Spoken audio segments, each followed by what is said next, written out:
comenzar, así no, porque es muy poquito el tiempo. Buenas tardes a todos. ¿Cómo están? Somos muy poquitos, pero bueno, lo importante es que estamos, ¿sí? No sé, creo que todos me conocen, o la mayoría. Mi nombre es Alicia Elizabeth Cabanilla. Estoy a cargo del juzgado de ejecución número 1 desde hace 13 años. Y les quería comentar, o sea, me invitaron de la Escuela de Capacitación, a la que les doy las gracias, para que habláramos un poco de lo que es la ejecución de la pena. No voy a coincidir con el título que ha elegido que se ha elegido en esta oportunidad, porque actualizar la práctica de la ejecución de la pena significa que tenemos un conocimiento previo de lo que es el derecho de ejecución penal, ¿sí?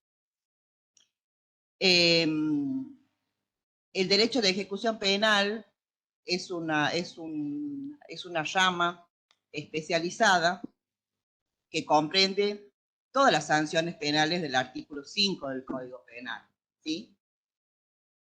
Entonces, en esta oportunidad hablamos nada más que de la ley 24660, que es la ley que rige lo que hace a la ejecución de una condena efectiva, ¿sí? Porque en definitiva también nosotros tenemos competencia en lo que es las penas en suspenso, inhabilitación, multa y la prisión efectiva. También les queríamos contar de que en la provincia hay 4 jueces de ejecución. Hay los jueces del régimen penal juvenil, el doctor Moradito y el doctor Gersani.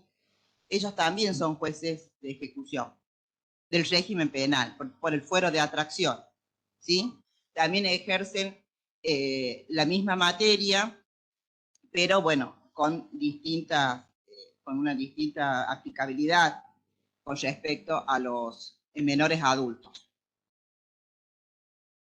¿Por qué les contamos todo esto? Porque nosotros tenemos que partir que la ley de ejecución de la pena es una ley que data del año 1996, después de la reforma de la Constitución. Con la reforma de la Constitución en el año 1994 y la incorporación de los tratados internacionales, cambia la visión del paradigma positivista para encauzarse en un paradigma humanista con respecto a la pena. La incorporación de los tratados trajo aparejado que realmente la Argentina comience a vislumbrar una nueva ley de ejecución que tenga en cuenta el proceso de resocialización, el principio resocializador que se encuentra contemplado en 2 tratados, más precisamente en el Pacto de San José de Costa Rica y en el Pacto de los Derechos Civiles y Políticos. Anteriormente, la condena era ejecutada sin supervisión de los jueces. Directamente, la agencia penitenciaria era la que tenía cargo no solamente la ejecución, sino todo lo que hacía a la reglamentación de lo que es la vida adentro de una cárcel, hoy llamado servicio penitenciario. Con la llegada de la redacción de la 24660 en el año 1996, se comenzó a cambiar el paradigma y también se comenzó en la Argentina a tomar en cuenta que debía, en definitiva, la justicia controlar lo que es y no desligarse después de una condena del ser humano que cumplía esa condena. De esta manera, para que nos ubiquemos ante un hecho, nosotros siempre lo conformamos de esta manera, tenemos un hecho ilícito donde hay un conflicto social. Comienza una investigación, hay un juicio y llegamos a la etapa de la ejecución de condena. Es una etapa eventual, porque puede o no puede darse, porque la ejecución de la condena puede ser una pena en suspenso o puede ser una pena efectiva. Entonces, por eso es en realidad una etapa eventual, ¿sí? También nosotros intervenimos dentro del juzgado, dentro de lo que es el derecho de ejecución penal, en los medios alternativos de solución de conflictos, que es la suspensión del juicio a prueba. Nosotros controlamos que es lo que son las normas de conducta. Lo mismo pasa con el juicio abreviado, ¿sí?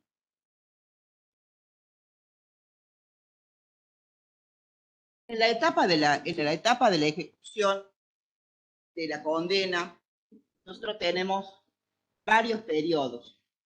Una vez que se dicta la sentencia y esa sentencia queda firme, ese título ejecutivo de condena queda firme, comienza lo que se llama la individualización científica de la pena, es decir, el tratamiento penitenciario.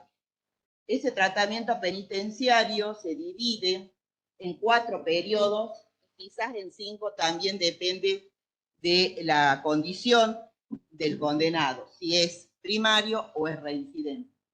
Y hay 4 periodos. El periodo de observación, que es cuando llega la persona al contexto de encierro, comienza un periodo de 30 días donde es observado y se le diseña un programa para aplicar el tratamiento penitenciario. Ese diseño de programa es individualizado.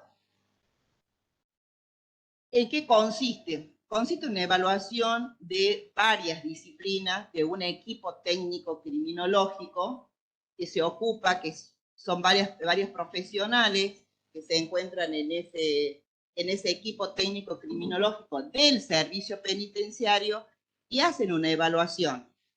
Hacen un diagnóstico y hacen un pronóstico de la persona que ha sido condenada, porque, bueno, por distintos delitos, puede ser delitos contra la persona, delitos contra la integridad sexual. Entonces, en base a la colaboración de la persona que ha sido condenada, se comienza a diseñar el tratamiento, es decir, cuál es la oferta que se le va a hacer a esa persona para que pueda comenzar a trabajar durante un periodo, que es el periodo de tratamiento, que es hasta la mitad de la condena. Una vez que pasan esos 30 días y se confecciona el historial criminológico de la persona, pasa al periodo de tratamiento, que después lo vamos a ver en más detalle en qué consiste ese periodo de tratamiento penitenciario, para luego pasar a un periodo de prueba después de la mitad de la condena y poder comenzar a gozar de lo que se llama semilibertad y salidas transitorias, que son beneficios penitenciarios, que es un regreso al medio libre de forma paulatina, ¿sí? Hasta lograr la libertad condicional, que depende de la condena. Esa libertad condicional será a los 35, será a los 2/3 de la condena, y si la pena no supera los 3 años, a los 8 meses, después de condenado, podría obtener la libertad condicional. Y la libertad asistida es para los reincidentes. La libertad asistida también es un instituto que está contemplado dentro de la ley de ejecución, que tiene la característica de darle la oportunidad a la persona condenada de poder egresar de forma definitiva, pero es una libertad vigilada todavía porque es controlada por el patronato deliberado 3 meses antes del agotamiento de la condena. Hasta la mitad de la condena, la competencia es administrativa, es decir, del contexto de encierro del servicio penitenciario. La otra mitad es de competencia judicial.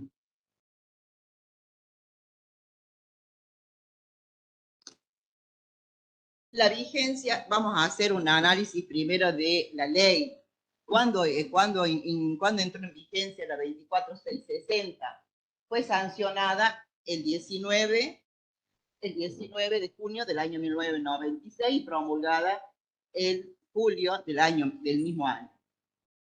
Catamarca, a pesar que es una ley complementaria del Código Penal y que invita a las provincias en su artículo 228 a adherirse a la ley y reglamentarla, Catamarca nunca se adhirió a la ley nacional. Directamente el juzgado lo aplicó desde su vigencia, y el Poder Ejecutivo, mediante 2 decretos, reglamentó 2 cuestiones. En ese año, en el servicio penitenciario, había nada más que 20 personas cumpliendo condena. Actualmente hay 450 personas en el 96. Entonces, el Ejecutivo consideró que la ley, en el artículo 17, decía que para poder acceder a los beneficios penitenciarios, es decir, a las salidas transitorias, a la salida laboral llamada semilibertad, requería la mitad de la condena. El Ejecutivo consideró que no era necesario en Catamarca porque eran pocos por la situación sociopolítica, sociocultural, era un exceso a la mitad de la condena. Entonces, la reglamenta en cuanto a la ley nacional, con ese decreto llamado CIJ 1031, y dice: con 1/3 de la condena es suficiente para poder obtener los beneficios penitenciarios. La ley reglamenta una serie de sanciones para los condenados que no cumplan con el régimen establecido dentro del servicio penitenciario. Las sanciones que se encuentran previstas en la ley son únicamente las sanciones graves. No así las sanciones leves, medias y las amonestaciones. Por esa razón, el Ejecutivo Provincial reglamenta, reitero, sin adherirse a la ley nacional, modifica una ley nacional y la aplica. ¿Qué pasa 12 años después? Les cuento como anécdota. En ese momento era fiscal, y una siesta, una persona en uso y goce de una salida laboral, comete un hecho ilícito, más precisamente un robo agravado por el uso de arma, en una esquina de la calle Belgrano y Maipú, con fractura de mandíbula de la dueña del kiosco. Hay una persecución de remiseros, tiros, heridos. Bueno, y obviamente hay un problema social en ese momento en Catamarca. El gobernador se vuelve sobre su paso, vuelve a modifica el 1031 y retoma el artículo 17 de la ley 24660, diciendo que para los beneficios penitenciarios van a necesitar la mitad de la condena. Y deja vigente el segundo anexo, que se refiere a las sanciones disciplinarias, el 33, que rige hasta la actualidad. ¿Se entiende? ¿Alguna duda? Es un poquito complicado, ¿no? Pero espero que lo puedan entender. Estas son las herramientas con las que nosotros trabajamos a diario y vinimos trabajando todos estos años. ¿Qué pasa en el año 2000? En el año 2000, recuerden que la ley entró en vigencia en el año 1996.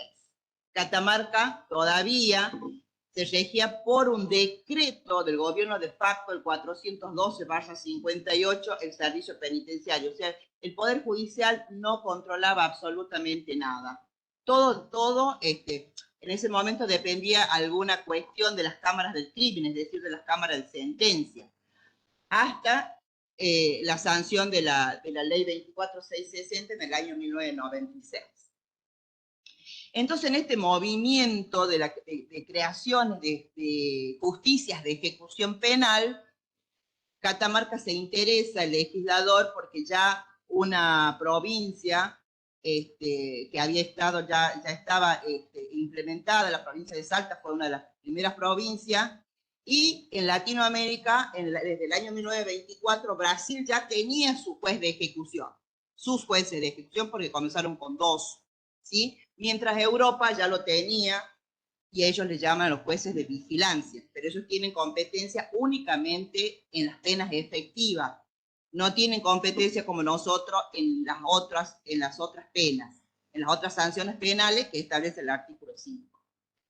Entonces, se crea la ley 4991, por la ley 4991 del año 2000, se creó la justicia de ejecución penal a cargo de un juez de primera instancia, de única instancia, con las obligaciones y facultades que existen para los jueces de primera instancia.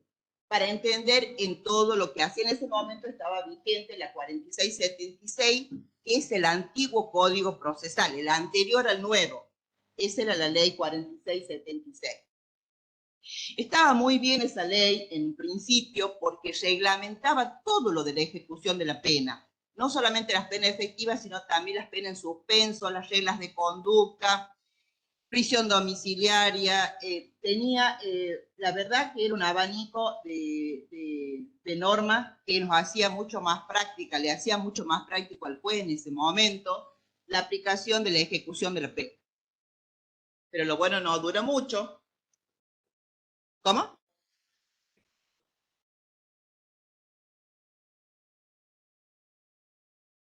Exactamente. Bueno, tenía todo esto, juicio a pruebas, reglas de conducta, donde contemplaba todo el código anterior, en consonancia con la 4991, que crea el primer y único juzgado de ejecución.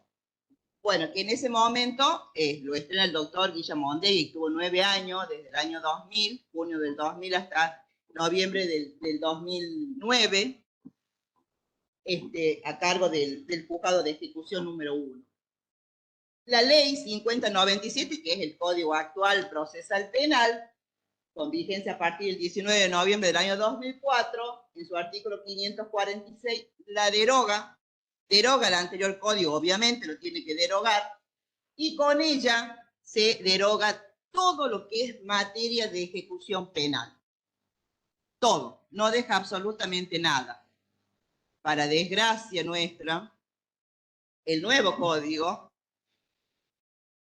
el régimen penal juvenil tampoco estaba, de menores, y nosotros en alguno que otro artículo aparecíamos, más precisamente en vistas a las partes.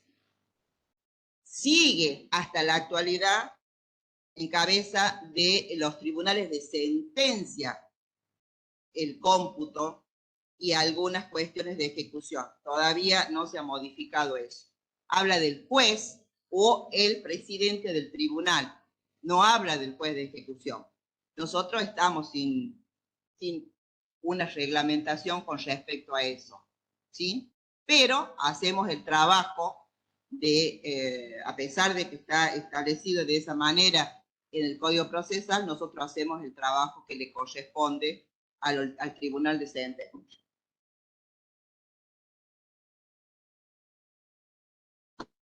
¿Qué pasó con la 24660 en estos 26 años? Tuvo muchísimas reformas que se fueron aplicando por ser una ley de orden público y complementaria del Código Penal, como se aplica el Código Penal sin necesidad de adhesión. Se fueron aplicando estas reformas conjuntamente con la 24660, que tuvo reformas muy profundas. Ese principio resocializador que trajo aparejado la incorporación de los tratados internacionales y el fin que persigue la ejecución de la pena privativa de libertad, ha venido realmente a ser opacado por la primera reforma, que es la ley Bloomberg. Todos deben recordar, con motivo del asesinato del hijo de Juan Carlos Bloomberg, Pablo Bloomberg, comienza una movilización para modificar el Código Penal, agravar las penas y también prohibir las salidas, ¿sí? Las salidas transitorias, las salidas laborales, todos los beneficios que hacía la ejecución de la pena, o sea, de la 24660 y el Código Penal, o sea que viene realmente a excluir muchos delitos de la posibilidad de la reinserción. En ese orden, bueno, ustedes deben recordar así que ahí cambia, o sea, en ese momento la libertad condicional era hasta 20 años. En el 2004 llegaba a 20 años, la pena perpetua llegaba a 20 años y para obtener la libertad condicional debías cumplir los 20 años. A partir del año 2004, con esta reforma, para obtener la libertad condicional requiere 35 años. ¿Qué pasa? Y se agrega el artículo 56 bis a la ley 24660, donde se prohíbe que para determinados delitos no podían gozar de los beneficios penitenciarios, y también se reforma ahí el artículo 14, prohibiendo también la libertad condicional para ellos. Posteriormente, hay otra reforma en el año 2009, que es la prisión domiciliaria. No, ya lo vamos a ver las causales. La prisión domiciliaria es uno de los casos excepcionales que tiene no solamente el artículo 10 del Código Penal, sino también la ley 24660, porque anteriormente, primigeniamente, la ley contemplaba dos casos para la prisión domiciliaria en el caso de procesados y de condenados. Era en el caso de una enfermedad terminal o 70 años. Con la reforma se ampliaron las causales para poder incluyendo a las mujeres y a los discapacitados.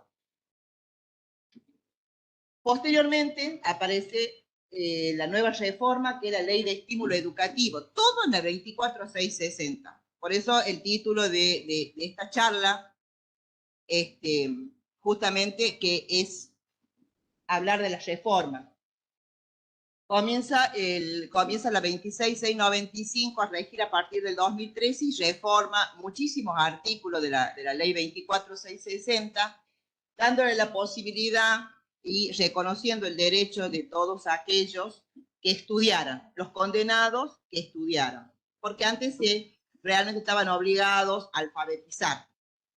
Pero con esta ley no solamente se les garantiza el derecho a estudiar y la gratuidad, sino también se les reconoce ese esfuerzo, ese compromiso y esa predisposición por el estudio con un estímulo. ¿Qué significa el estímulo?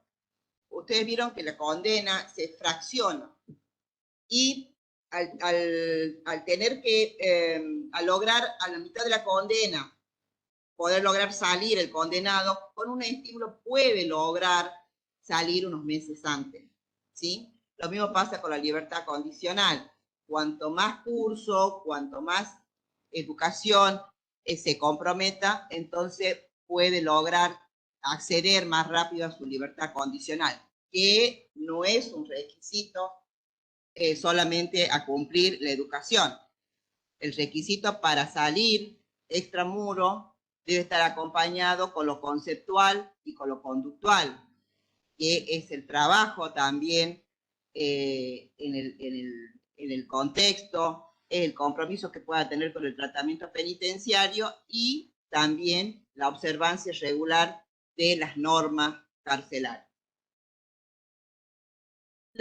Posteriormente, en el año 2013, ante la escalada de delitos contra la integridad sexual, el legislador nacional considera de que hay que modificar nuevamente la ley 24660 y para los agresores sexuales entra en vigencia la ley 26813, en la cual se le exige a todas aquellas personas que estuvieran condenadas por delitos contra la integridad sexual que deben estar sometidas a un tratamiento especializado, con un gabinete técnico especializado, donde el juzgado debe tener la opinión de su equipo técnico también especializado. Y por último, en el año 2017 aparece la 27375, entra en vigencia, que hace una reforma integral de la ley 24660, impidiendo casi a la mayoría de los delitos poder acceder a los beneficios penitenciarios, a la libertad condicional y a la libertad asistida.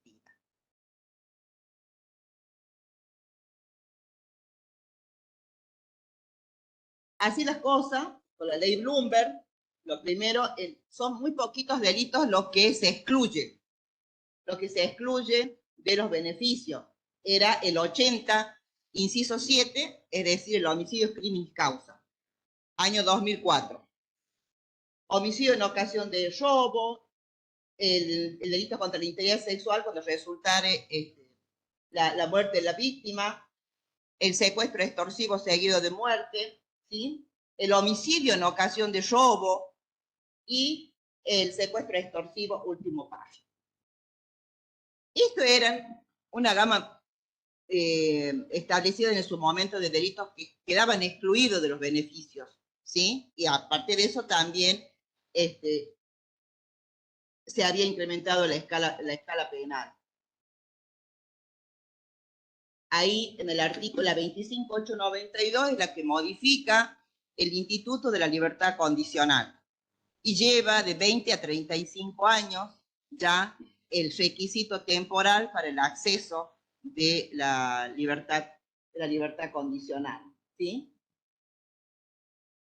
Y va más allá, porque en el artículo 14 dice, y no podrán obtener la libertad condicional todos esos delitos que hablamos, el 80 inciso séptimo, ¿sí? El secuestro extorsivo seguido de muerte, la violación seguida de muerte, el homicidio en ocasión de robo, tampoco pueden obtener. Es decir, que todas esas personas cumplen la condena como se la impone, ¿sí?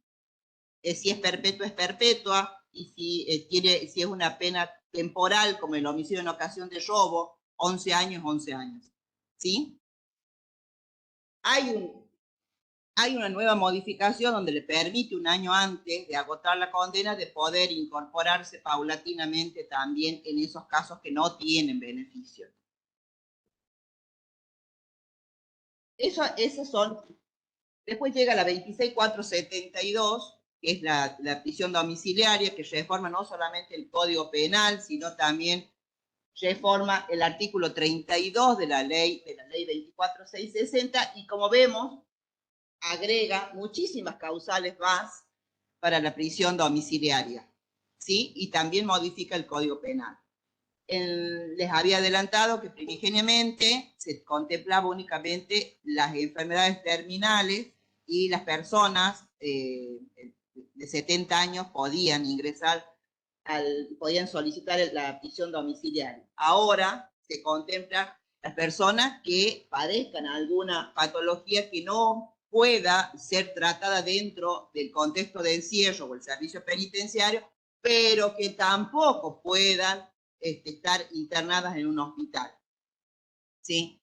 Hay personas que son de alto riesgo, personas que tienen problemas coronarios y que lamentablemente no pueden ser monitoreadas dentro del servicio, personas que tienen una operación de columna, que no pueden estar en el hospital en su postoperatorio, pero tampoco puede estar en esas condiciones dentro del contexto de encierro, dentro de una celda cuya cama es de cemento, en condiciones mínimas, sobre todo porque tampoco hay un bidet.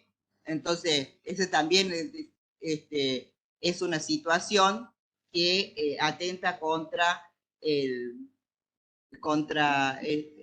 grado de indigno de una persona estar en esa condición, por el principio de humanidad. En el segundo habla del interno que padezca una enfermedad incurable en periodo terminal, por el principio de humanidad. Obviamente, una persona que tiene cáncer no se la puede tener dentro del servicio penitenciario. Puede solicitar el interno discapacitado cuando la privación de la libertad es inadecuada. Hay tuvimos personas que estaban en sillas de rueda y que, bueno, que no podían ellos valerse por sí mismos y allí no tienen una persona para que los atienda. Entonces esas personas deben pedir la prisión domiciliaria. El interno mayor de 70 años, también la mujer embarazada, solamente debe mostrar el certificado de gravidez.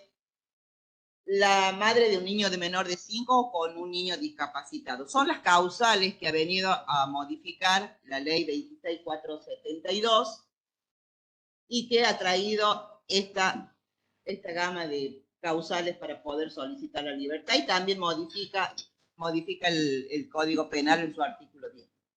La 26695 era lo que estaba explicando, que toma de la 26206, que es la Ley de Educación Federal, y se modifica también la ley y contempla la necesidad del reconocimiento del derecho a la educación de todas las personas privadas de libertad, que sea gratuita en todos los ciclos, en todos los niveles, y que también se aplique un estímulo para todos aquellos que se observe compromiso con respecto a la educación.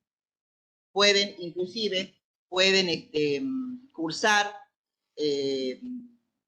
estudios terciarios. Hay muchos acá hay varios que se han recibido ya de abogados, otros profesores en la universidad, que a veces hay personas que están con prisión perpetua y se han recibido de abogados. Otros, en definitiva, estuvieron dentro de los profesorados y también hicieron uso de él. La ley de estímulo educativo, la que estuvimos viendo, la 26695, contempla que estos cómputos que se toman en cuenta se llaman créditos. Entonces se va descontando de los plazos, de los periodos, no la condena. La condena nunca se modifica cuantitativamente. La condena es la que se fija y la que fija el tribunal de sentencia. Lo que se modifica son los periodos para acceder a los beneficios penitenciarios, a la libertad condicional o a la libertad asistida. Entonces, y se va reconociendo estos créditos por el tiempo transcurrido del estudiante condenado en los distintos ciclos educativos. Entonces, una vez que finaliza todo, se puede reconocer hasta 20 meses.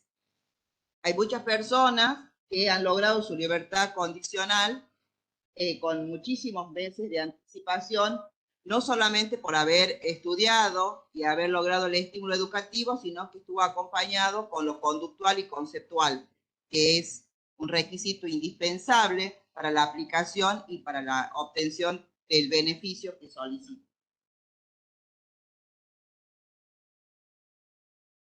La ley 26813, que es la que vimos recién, es otra de las reformas, que es justamente para los agresores sexuales. Vino a traer como exigencia que todos los servicios penitenciarios del país debían tener un gabinete técnico criminológico especializado. La intervención debía ser especializada en estos casos para esos tipos de delitos, ¿sí? Con programas específicos, y debían ser evaluados de manera distinta. A pesar del principio de igualdad, en estos casos, el motivo, el fundamento de esto radica en que el diseño del programa que establece el artículo 5 de la ley, o sea, el programa individualizado, respondía justamente a la ley 26813 por el delito cometido. Nosotros tenemos un alto porcentaje de agresores sexuales en nuestra provincia. Es la segunda en el país en porcentaje, ¿sí? A los fines de darle cualquiera de los beneficios, tenemos que escuchar la opinión del equipo técnico del juzgado de ejecución. El juzgado de ejecución cuenta con 2 psicólogas que dan la opinión con respecto a los agresores sexuales al momento que solicitan alguno de los beneficios penitenciarios. Bueno,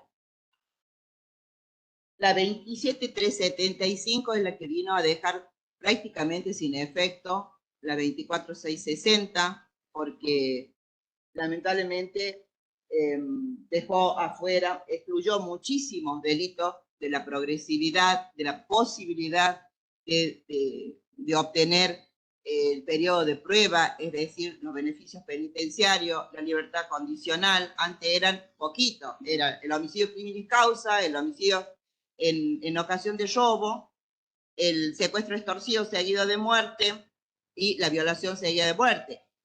5 delitos y ahora tenemos el 80 completo, 119 segundo, tercer párrafo con sus agravantes. Código, ahora lo vamos a analizar, los delitos del código aduanero, tenemos el robo calificado por el uso de arma, tampoco tiene beneficios, ni tiene libertad condicional. Ustedes me dirán, ¿y entonces qué hacen? ¿Qué controlan? Aparte de todo esto, también trajo aparejado esta nueva reforma, la 24660, es decir, esta reforma, la última del año 2017, la incorporación y la visibilización de la víctima. ¿Sí? La víctima puede opinar, ¿sí? Puede, si bien es cierto, en el artículo 94 de nuestro Código Procesal Penal está contemplado, ¿no es cierto?, el asesoramiento, el acompañamiento a la víctima. El artículo 11 bis de la ley 27375 dice que el juez debe consultarle, o sea, a ver, no consultarle, sino hacerle saber que la persona que está cumpliendo condena, el condenado, tiene estos beneficios y que lo ha solicitado y que ella puede opinar, porque quizás viva en la casa, quizás viva al frente de la casa, ¿sí? Entonces, en cada una de las modalidades que se puedan presentar de alguna salida transitoria, una salida laboral, una libertad condicional, debe ser escuchada la víctima. Eso sí, hay una cuestión antes. El tribunal a cargo de juicio, o sea, el que dicta la sentencia, deberá, dice la norma, consultarle a la víctima si desea ser informada con respecto a la ejecución de la pena, ¿sí? Si desea ser informada acerca de los planteos referidos a esto. En ese caso, la víctima debe fijar un domicilio en el juzgado en el momento del dictado de la sentencia y puede designar un representante en ese momento, inclusive peritos. Puede también ofrecer peritos en alguna circunstancia que ella considere. Y establecer del modo que ella quiere ser notificada de cada una de estas modificaciones cualitativas de la condena. Y ahí dice la misma norma, en la última parte, que incluirá en falta grave el juez que incumpla las obligaciones establecidas. Es decir, que la norma advierte al juez que debe hacerle saber a la víctima de todo esto.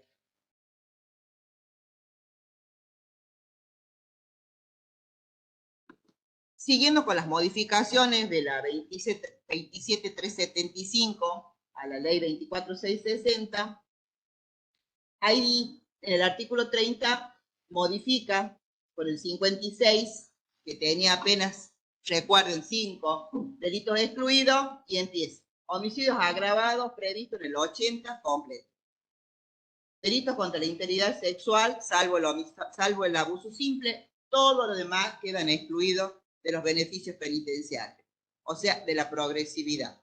No hay posibilidad alguna de salidas ni tampoco de libertad condicional.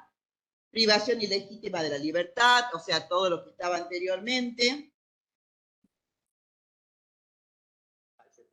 Tortura seguida de muerte. Acá hay un caso paradigmático porque actualmente nosotros tenemos personas que han sido condenadas en el 2005, tortura seguida de muerte. Y ellos están gozando de salidas laborales, tienen perpetua.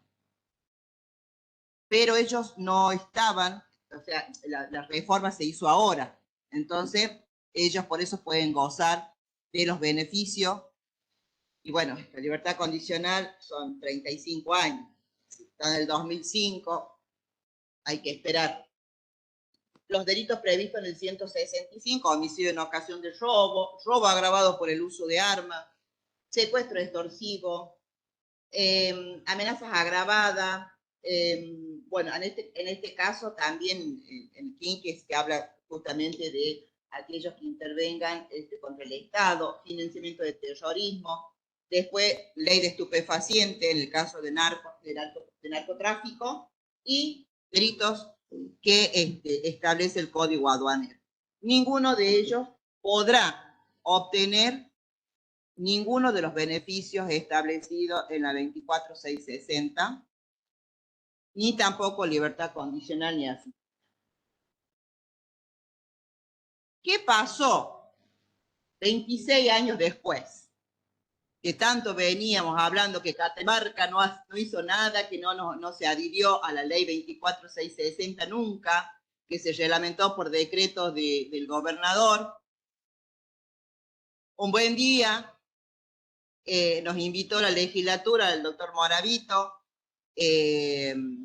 a la doctora Vilé, y colaboramos como miembro informante para la adhesión de la 24660, conforme el 228, que invita a las provincias desde el año 96, estaba invitando a la provincia para que se adhiera. Y se adhiere. Finalmente, el día 28, recientemente, se adhiere a la provincia la ley 24660 mediante ley 5776. O sea que todavía no hace un mes y está adherido con toda su reforma.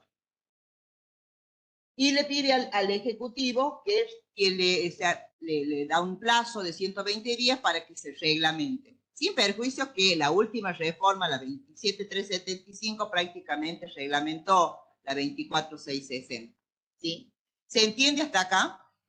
O sea, finalmente de todo lo que hablamos desde el año 96 hasta ahora, terminamos el 28 de octubre del año 2022, la provincia adhiriéndose a la ley de ejecución de la pena privativa de libertad, porque es la ley penitenciaria de la provincia, hoy llamada 5776. 26 años después. Nosotros les queríamos contar cuáles son las herramientas normativas con las cuales nosotros trabajamos diariamente, ¿sí? En lo que hace a la ejecución de la pena privativa de libertad. Tenemos la ley 24660 y ahora con su adhesión vamos a llamarla como corresponde 5776. Los tratados internacionales, porque el derecho de ejecución penal, al ser un derecho tan amplio, es una materia que nosotros en la escuela penitenciaria la estamos dictando en 1 año y medio, porque es muy larga, porque abarca todas las disciplinas que actúan como auxiliares, ¿sí? Y las ramas del derecho que actúan, porque todo aquel que trabaja en los juzgados de ejecución, los actores de la ejecución de la pena, deben tener orientación en criminología, en psicología, tenemos que saber procesal penal, constitucional, derecho internacional, y hay ciencias auxiliares como la psicología, la sociología, la antropología, que colaboran en esta materia que es muy hermosa, es muy linda, es una materia, el derecho de ejecución penal, si bien es cierto en la facultad se ve muy poco de derecho de ejecución penal, pero que ha tenido y tiene hoy mucha importancia a partir de la vigencia de la visibilización del control judicial permanente de la pena, porque antes nadie controlaba la condena. Hoy hay un control permanente, porque todas las provincias, hoy hay 86 jueces de ejecución penal en el país, ¿sí? Córdoba tiene 6 jueces, ahora llaman a concurso 2 jueces más, son jurisdicciones grandes. Bueno, Buenos Aires tiene 6 jueces nacionales, más los federales, más los provinciales, y acá en la provincia hay 4. Si bien es cierto, está desde el régimen penal juvenil, pero también tienen competencia como nosotros también tenemos competencia. Somos jueces de primera instancia, por eso también estamos a cargo en algunas oportunidades de garantías, por este orden de subrogancia y por lo que lo establece en la creación.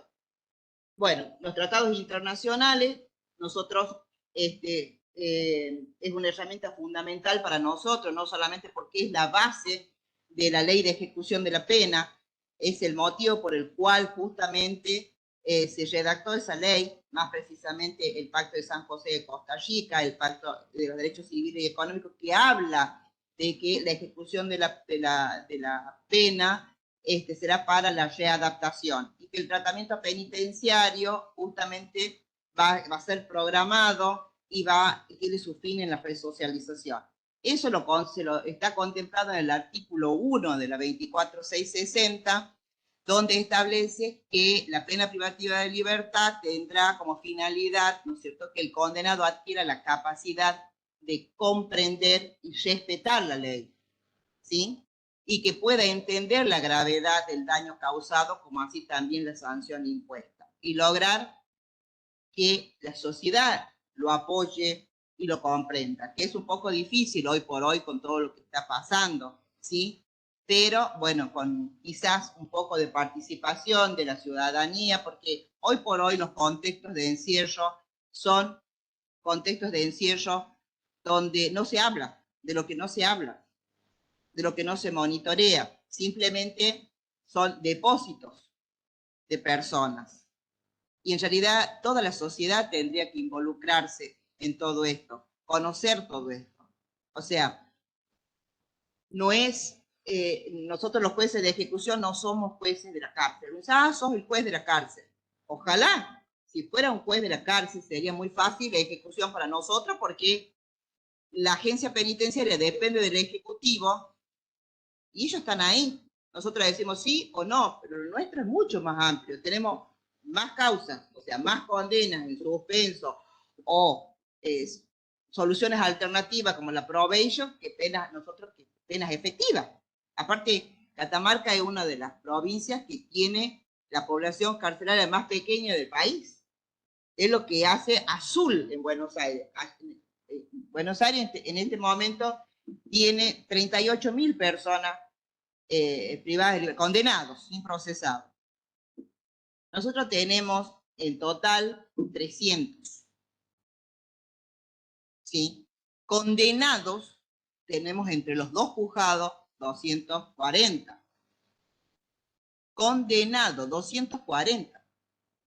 La población de Catamarca son 480.000, así que entonces es una población y que realmente se puede hacer muchas cosas para tratar de corregir algunas cuestiones que no están bien.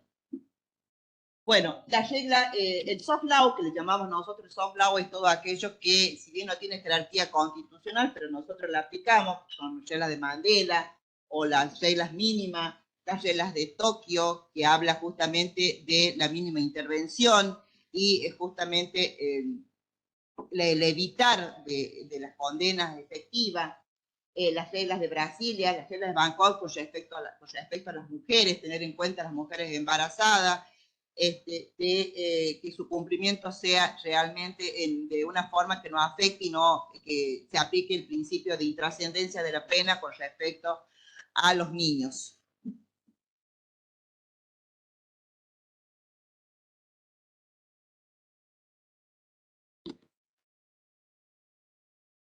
Condenadas nuestras, de a disposición de mi juzgado hay 2, nada más.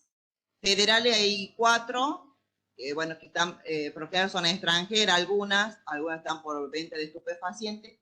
¿Y ustedes, doctora? 1, 2.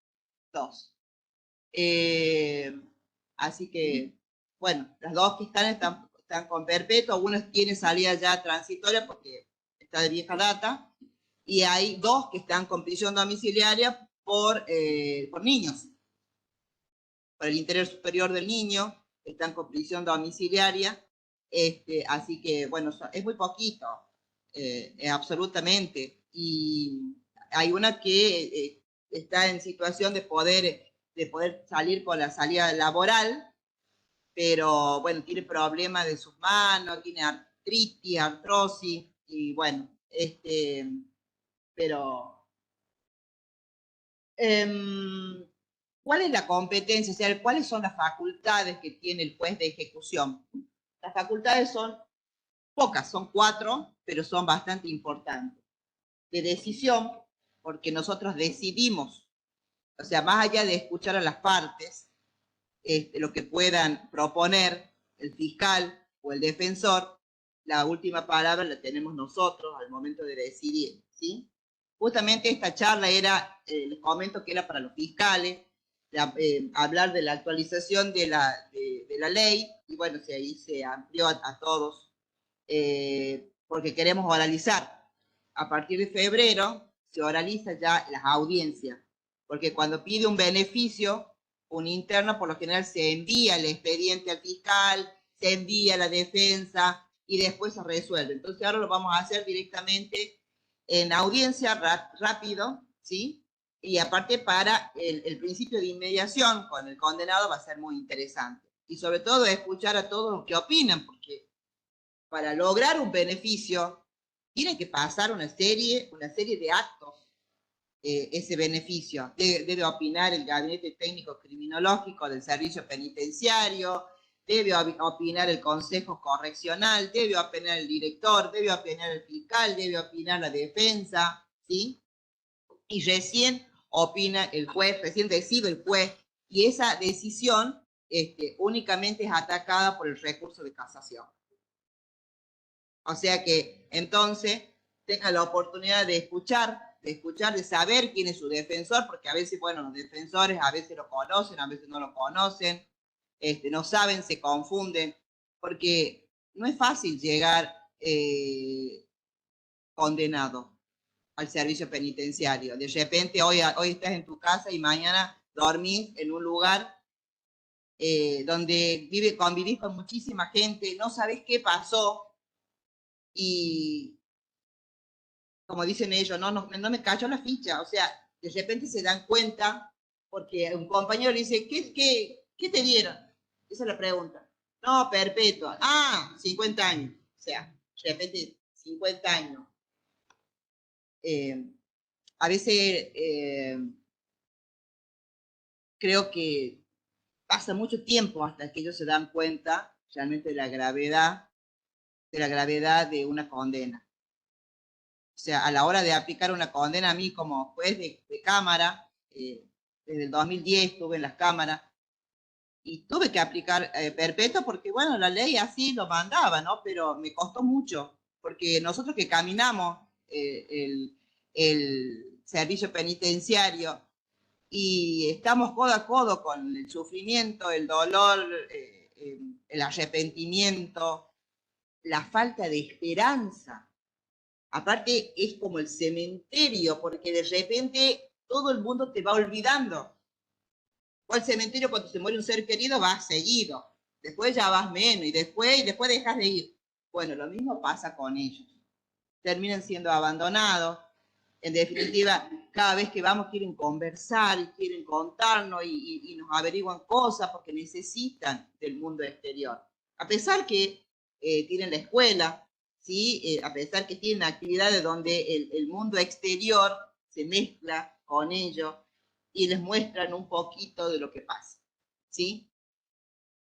El estar en el primer periodo, que es el periodo de observación, es un periodo donde estás encerrado 30 días adentro de una celda, donde vos solamente salís al patio un ratito y escuchás los ruidos nada más de los autos que pasan, y no tenés acceso al patio para poder ver que por la ruta pasa un auto.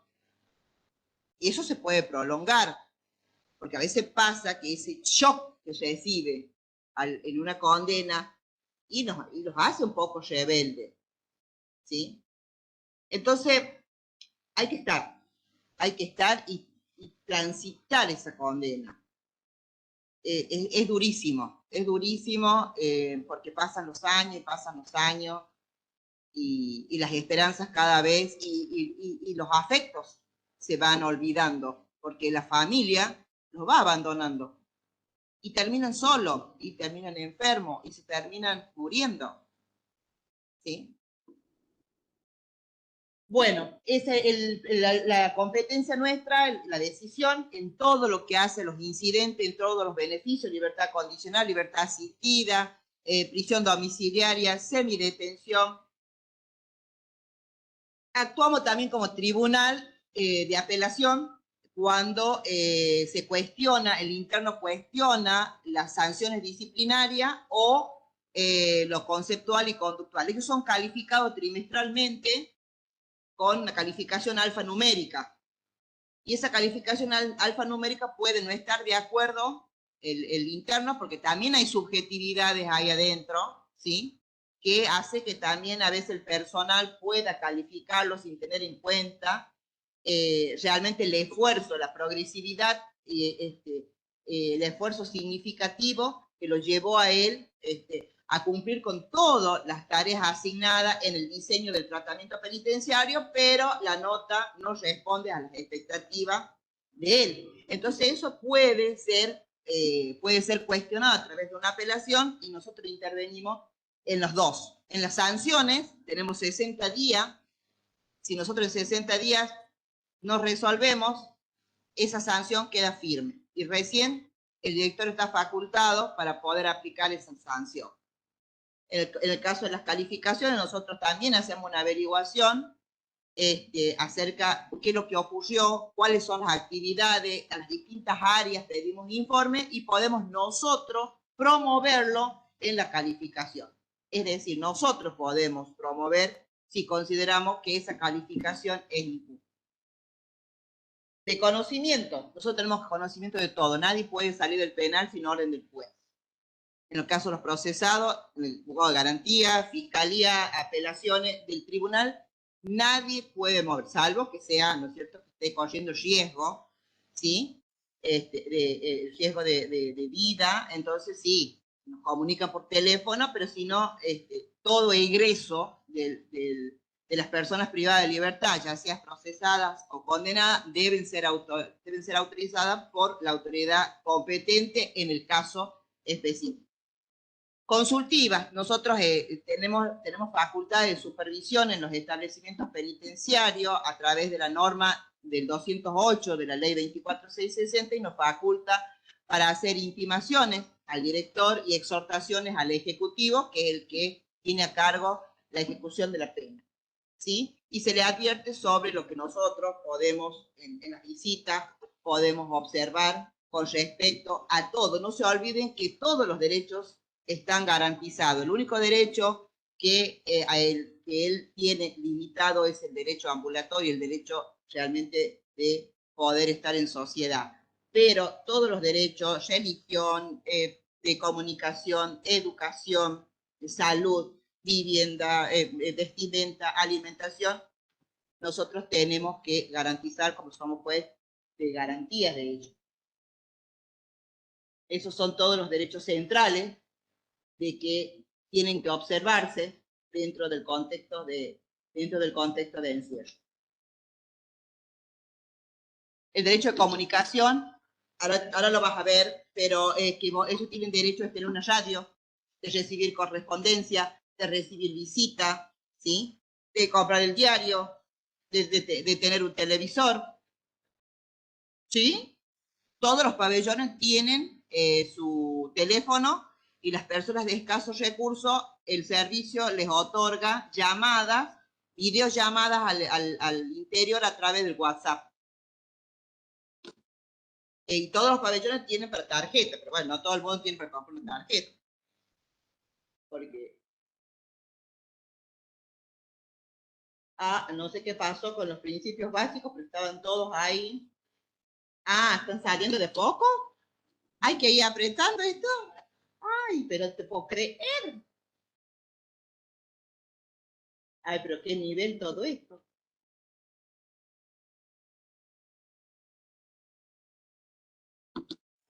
Bueno, estos son los principios básicos de la ejecución de la pena. El primero y el más importante que surge es el de resocialización del artículo 1, ¿sí? Que es lo que les había dicho, que justamente el fin de la ejecución de la pena es comprender que la persona condenada adquiera la capacidad de comprender y respetar la ley. Igualdad, el principio de igualdad manda que todos tengan un trato igualitario, es decir, que no se discrimine por raza, por religión, inclusive deben ser llamados por el nombre y apellido, no pueden ser llamados por el alias, ¿sí? Por el principio de igualdad. Que lo único que afecta a veces el principio de igualdad y que a veces es cuestionado es el diseño del tratamiento penitenciario, pero no todos están por el mismo delito. Entonces, ahí no hay igualdad en el trato con respecto al diseño del programa. Dignidad, bueno, obviamente el principio de dignidad, de los no malos tratos, de la discriminación adentro del contexto de encierro. El principio democrático es muy interesante ahora con la reforma porque invita al interno a participar en su programa, es decir, la colaboración de él cuando se trabaja en el periodo de observación, cuáles son los interferentes que han actuado en ese delito. Es decir, él se lo invita que pueda a colaborar en cuanto al diseño de su tratamiento, porque si él es una persona que tuvo problemas de adicciones desde pequeño, él tiene que colaborar contando la problemática que tiene, la problemática de abandono, la institucionalización desde niño en otras instituciones siendo menor, el tema de la familia, los procesos de socialización si han sido completos, si tuvo familia, si fue a la escuela. Bueno, ese es el principio democrático a donde se lo invita a él a colaborar en el diseño y trabajar también en la formación educativa, porque a veces no todo, al haber pasado con un pasado de consumo de estupefacientes, tenemos problemas cognitivos. Entonces, la capacidad para comprender los contenidos educativos a veces resulta para ellos muy, muy problemático, a veces nosotros solicitamos una revisión psicopedagógica, les cuesta. Entonces, bueno, entonces tiene que colaborar para saber entonces cuál es el problema. O es un retraso madurativo, o bien tiene un problema ya con las adicciones que le ha afectado la capacidad cognitiva para la comprensión en los contenidos educativos que se le ofrecen. El principio de legalidad se establece más precisamente y lo tenemos muy en claro nosotros en las sanciones disciplinarias, ¿sí? O sea, las sanciones que se aplica debe ajustarse a la conducta desplegada de ese momento en la gama de sanciones disciplinarias, sea graves, sean medias, sean leves, entonces se debe adecuar al principio de legalidad. Porque ¿por qué es progresivo el régimen? Por el principio de progresividad, es decir, que todo lo que se diseñe para él, el trabajo, la educación, porque estamos hablando de que tenemos que, a ver si hay personas que no necesitan ser resocializadas. Si no necesita, yo siempre digo que el contexto de encierro, el servicio penitenciario, es un espacio de reflexión para algunos. Porque si alguno de nosotros fuéramos ahí, o sea, resocializar, o sea, nosotros estamos socializados, resocializar qué. Ahora, ¿qué pasa con todas aquellas personas, que son muchas, y vienen sin un proceso de socialización? Es decir, no tuvo una familia, viene del campo, viene de vivir con su abuelita en el cerro con las cabras. Entonces, a ver, ¿de qué resocialización si nunca estuvo socializado? No conoce la realidad. Sí tuvo un conflicto con la ley, que lo desconoce, porque quizás ni sabía de que realmente era una conducta prohibida, que reñía, ¿no es cierto?, su conducta con el derecho. y acá se encuentra en un lugar que le dice, te voy a resocializar.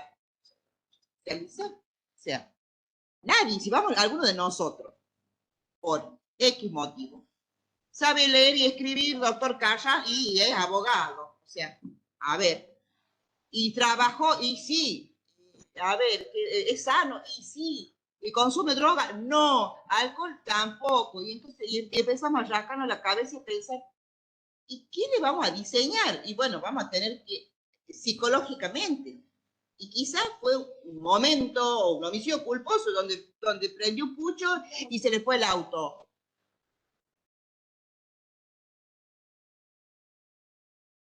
¿A quién? ¿De quién? Sí.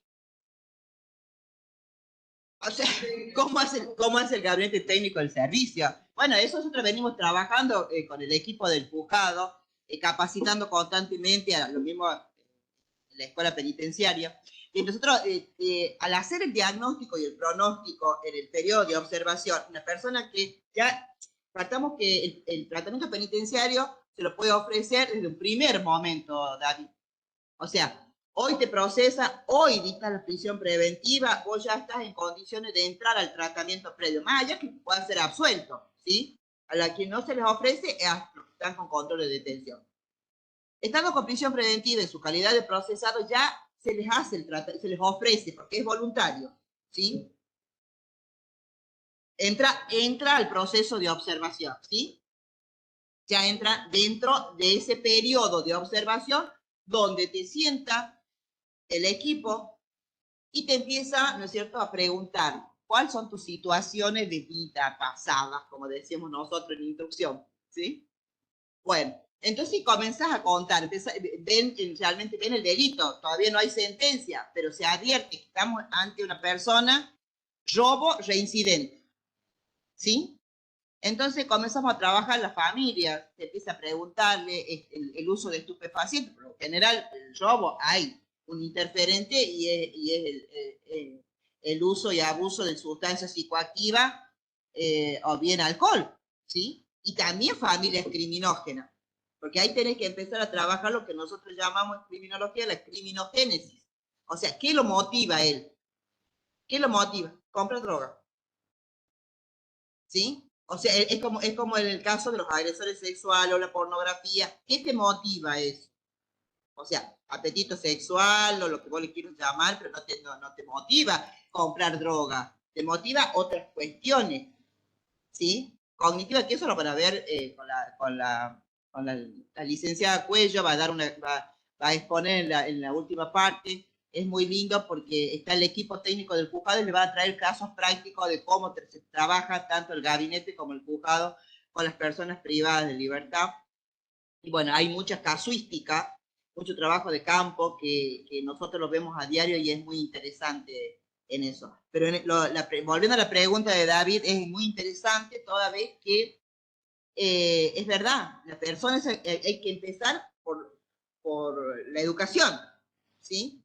No tiene de cero, porque imagínate que dormía, tuvimos un caso, donde dormía en los cueros de oveja, junto con las cabras, o sea, con las ovejas ahí, era pastor. Entonces, a ver, no, por decir, nosotros, por ejemplo, el servicio les ordena tener ordenado su celda, ¿sí? Sus camas ordenadas, su ropa, su heladera, lo que tenga, todo ordenado. Después le decir a una persona que nunca tuvo cama, anda a hacer la cama y te va a preguntar cómo la hago, de qué la hago, Totalmente. Entonces, tenés que empezar con ese proceso, ¿sí? El primer proceso. O sea, primero enseñar a la familia que existe una familia. Decir, vos tuviste una familia, bueno, no la tenés, pero hay gente que dice, me siento más contenido dentro del penal que fuera, porque la familia lo discrimina. El caso, ¿cómo se llama el caso del que va y que viene? ¿Ah? Pero el que teníamos nosotros en el turno, el que sacó la zapatilla, ¿cómo es que? Ay, bueno, viste que es un chico que va y que viene y que llega a la casa cuando le da la libertad, le dice, ya viniste. Bueno, el principio de reserva penitenciaria habla de justamente de respeto por todos los derechos, de los internos que no se encuentren afectados por la condena.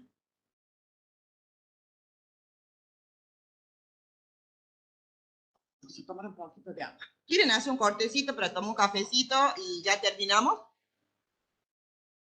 Bueno, están autorizados a tomar un cafecito. Tomen un cafecito y después seguimos charlando. Viene la parte linda para que le entiendan a la ejecución.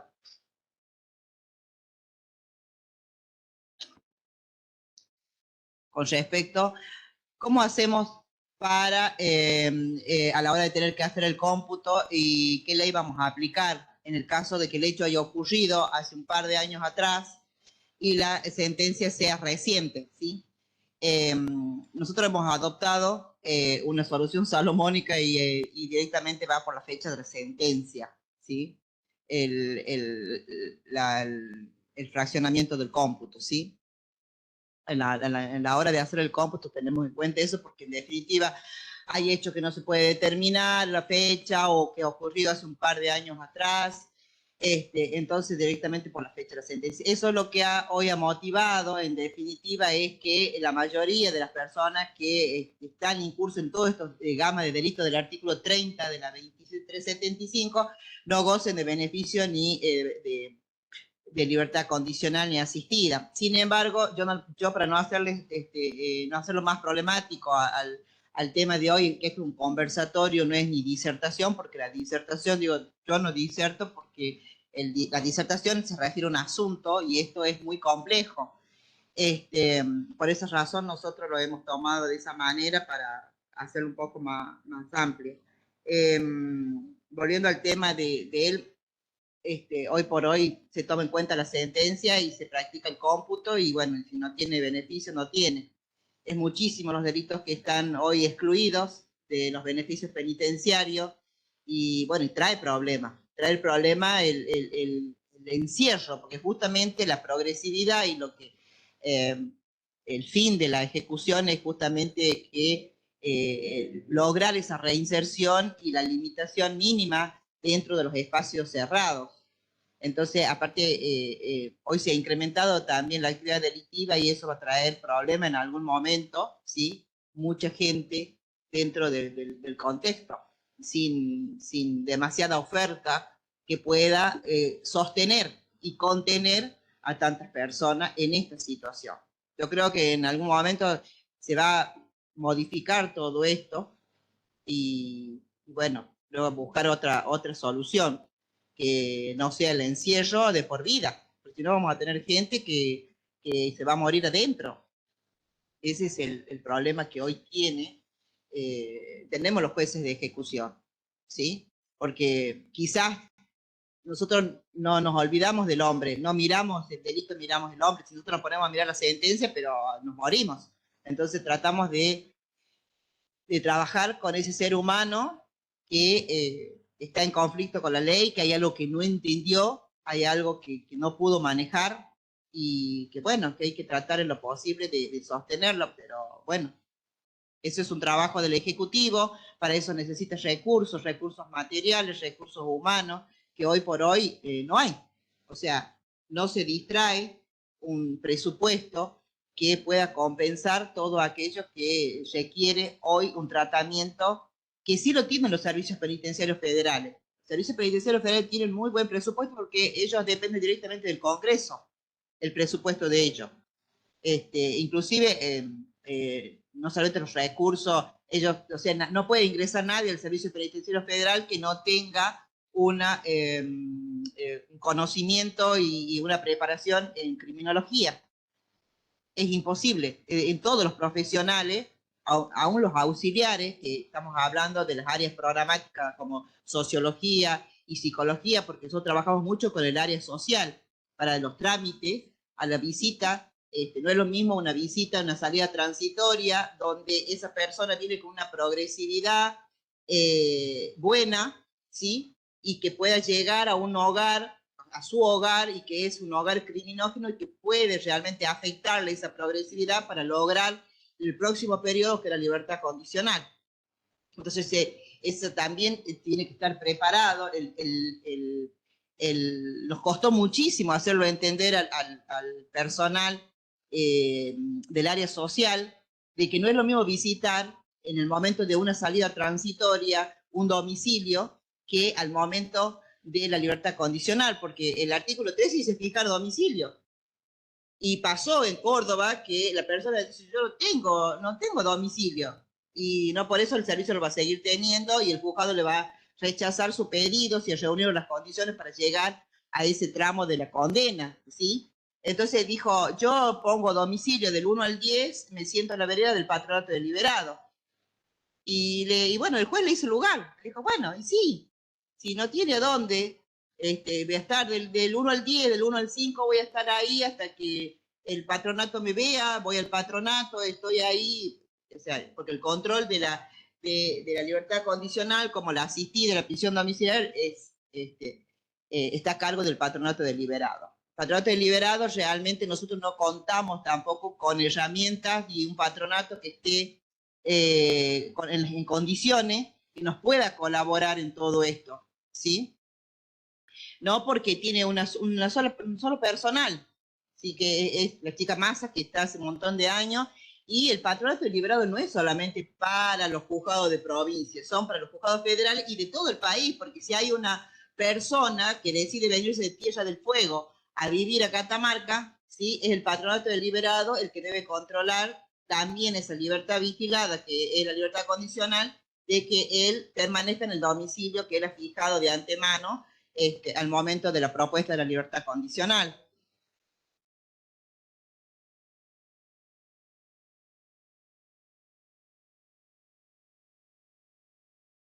Totalmente. El patronato es, o sea, inclusive nosotros hemos trabajado en la redacción de la nueva ley de patronato, que bueno, está en la legislatura y tendremos que volver a insistir de nuevo, como hicimos con la 24660, para que pueda salir esto. También presentamos un proyecto de monitoreo por parte de la sociedad, por parte de los operadores, por parte de las ONG, en la visualización, ¿no es cierto?, y en el control de la ejecución de la pena, porque es importante que el ciudadano conozca cómo vive el vecino o el otro ciudadano que en algún momento va a volver a la sociedad, volverá al año, a los 2 meses, a los 15 días, a los 50, pero va a volver. Entonces, y se tiene que trabajar con eso también, ¿no? Entonces, también hay que estar todo el tiempo fijándose esas cuestiones. Sí.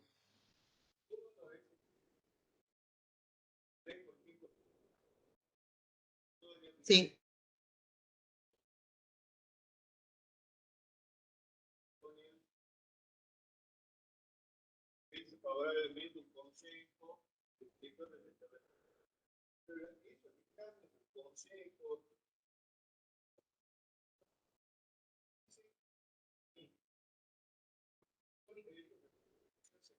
Sí.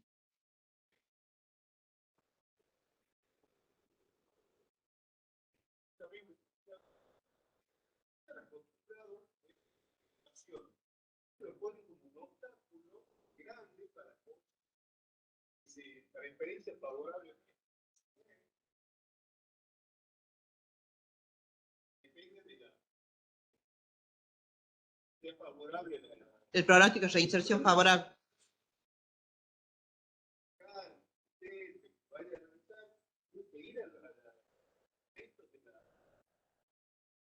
Sí, de la opinión, de la opinión.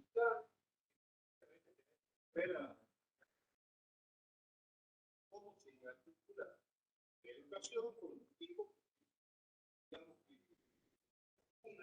no ha sido educado, pero hablamos de educación, socializado, como que vamos a aprender. Lo que pasa que en ese periodo de observación a él se le pregunta, ¿no es cierto?, cuáles son, o sea, cuál es la formación que él tiene. O sea, si tuvo la oportunidad de ir a la escuela, ¿sí? ¿Por qué? Porque, a ver, nosotros tenemos que entender que si una persona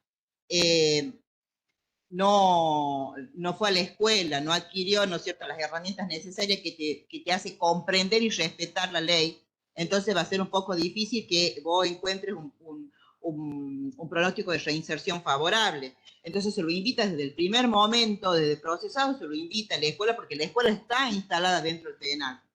O sea, la escuela primaria, la escuela secundaria, y también tiene la oportunidad del terciario.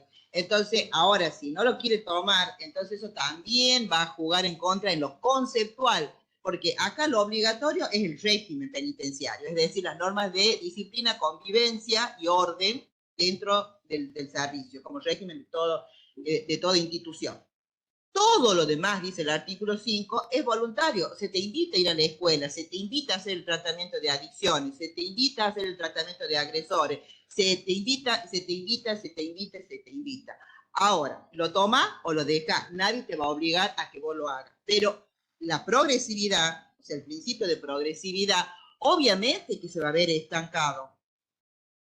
No vas a progresar en lo conceptual. Quizás hay internos que tienen conducta ejemplar, porque están así, no molestan, no contestan, nada, se portan bien, cumplen con las reglas de convivencia, con las reglas de aseo, de trabajo dentro de los lugares comunes. Ahora, los invitan a hacer algún tratamiento y dicen, no me quiero levantar porque es muy temprano, la escuela comienza a las 7:30, yo me quiero quedar a dormir porque hace frío.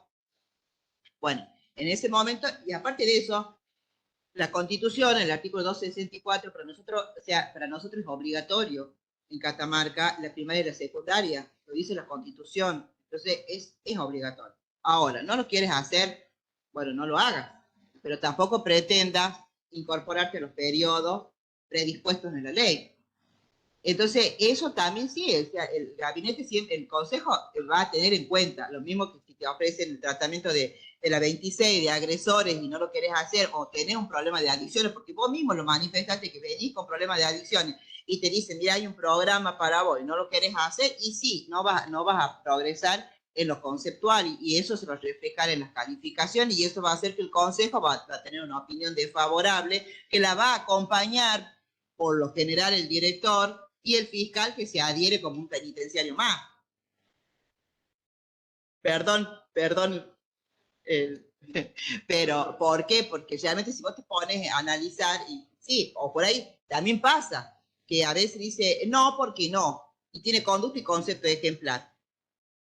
Entonces, a ver, ¿cuáles son los parámetros que se tuvo en cuenta para valorar lo conceptual de él? Todo lo que hace el tratamiento interdisciplinario de la oferta que se le hizo. Entonces, ¿cuál es el parámetro que tiene el consejo? Ahí sí ahí puedo escuchar. Y muchas veces no estuve de acuerdo. Y me aparté y resolví lo contrario. Cuando yo veo que realmente es injusto. Dice, el programa de agresores sexuales se divide en 3 módulos, ¿sí? El primer módulo, que es un módulo para que él pueda trabajar, que pueda escuchar, el segundo módulo que pueda participar, y el tercero que es el de autogestión.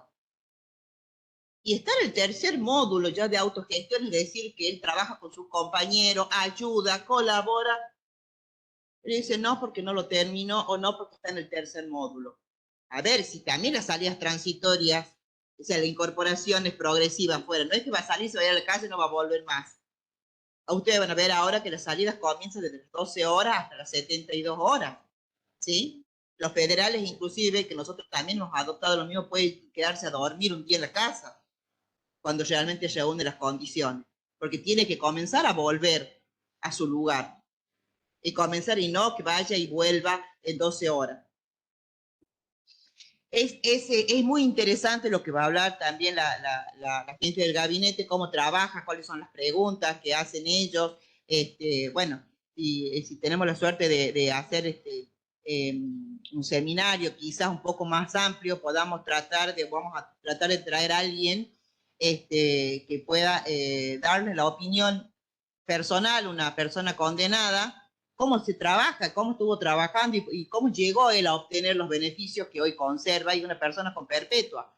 El juzgado de ejecución, en su momento, en mi juzgado, autorizó a Sergio Bazán, que fue el primer escritor con perpetua, que estuvo exponiendo en la Feria Internacional del Libro en Buenos Aires, y después lo hizo acá en Catamarca. Nosotros colaboramos mucho, ayudamos, en la reinserción, todo aquel que realmente se muestra predispuesto para eso, el que estudie, se lo autoriza que vaya a rendir, que vaya a algunos cursos de perfeccionamiento, estamos en todo eso. Pero bueno, también está aquel que no quiere, que no le interesa y bueno, o que tiene problemas también. El problema de adicción es un problema grave. Bueno, para ir, nosotros acá le hicimos una síntesis también de los presupuestos en la ejecución de la condena. O sea, para empezar a ejecutar una condena, el presupuesto ineludible es el título ejecutivo, es decir, la sentencia. Y esa sentencia tiene que estar firme, ya sea porque la ha consentido la parte o porque ha terminado la etapa recursiva, ¿sí?, de casación, es el recurso extraordinario provincial. Por eso se requiere una decisión jurisdiccional válida. Y el segundo es el cómputo de condena, que el Código Procesal habla que los jueces de sentencia, pero bueno, nosotros lo venimos haciendo desde el año 2000, y ese cómputo de condena, que es la individualización, en definitiva, judicial, y después se transforma en individualización científica. ¿Por qué científica? Por la cantidad de áreas programáticas, interdisciplinarias y multidisciplinarias que intervienen en ese tratamiento penitenciario que establece la ley.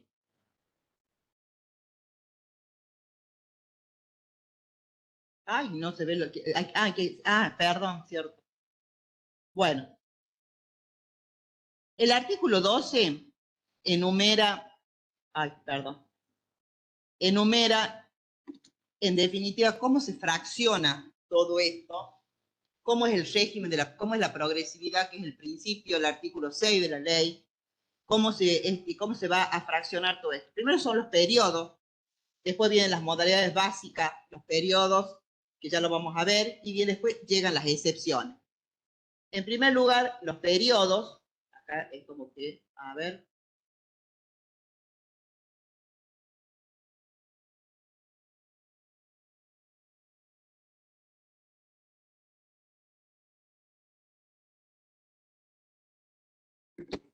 los periodos después de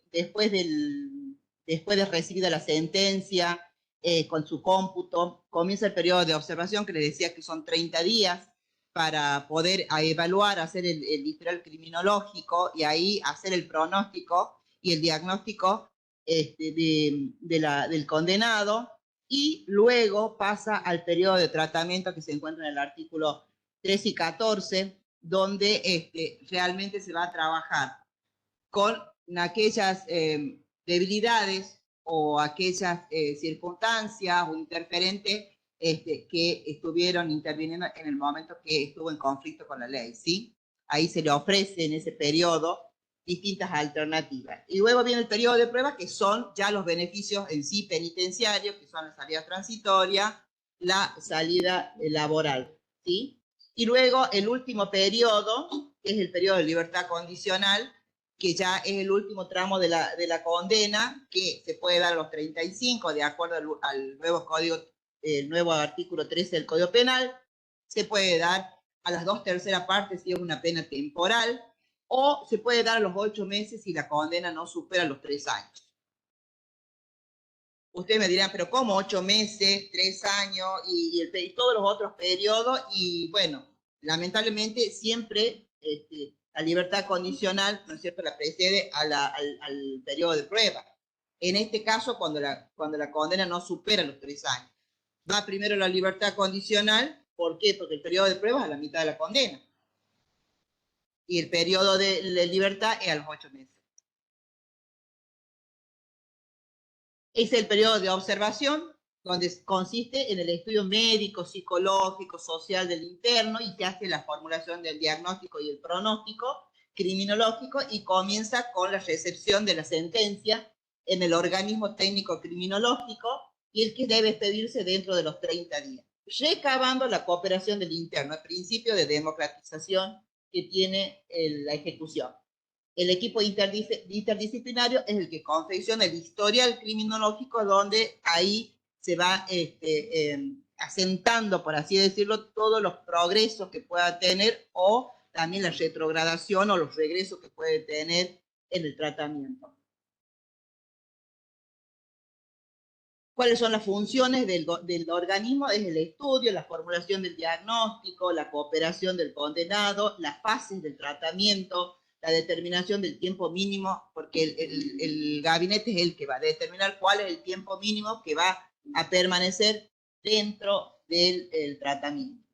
¿Qué dice el artículo 5 con respecto al tratamiento? ¿Cómo debe ser?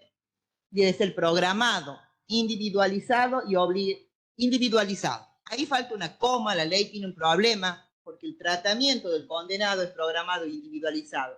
Pero es obligatorio respecto a las normas que regulan la convivencia, la disciplina y el trabajo dentro de los lugares donde él está alojado, ¿sí? Es decir, la limpieza, eso contempla la limpieza de los lugares comunes. Pero el tratamiento, ¿por qué es programado? Porque tiene que tener un tiempo. ¿Y por qué es individualizado? Porque no todos los condenados tienen los mismos delitos, van por los mismos delitos. Bueno, toda actividad que lo integre a ese tratamiento tendrá carácter voluntario, ¿sí? Deberá atenderse a las condiciones personales, los intereses, las necesidades durante la internación y el momento de su egreso. ¿Qué significa eso? Que también si una persona, o sea, no se le puede exigir a una persona de que vaya a la escuela si tiene un problema de un retraso madurativo.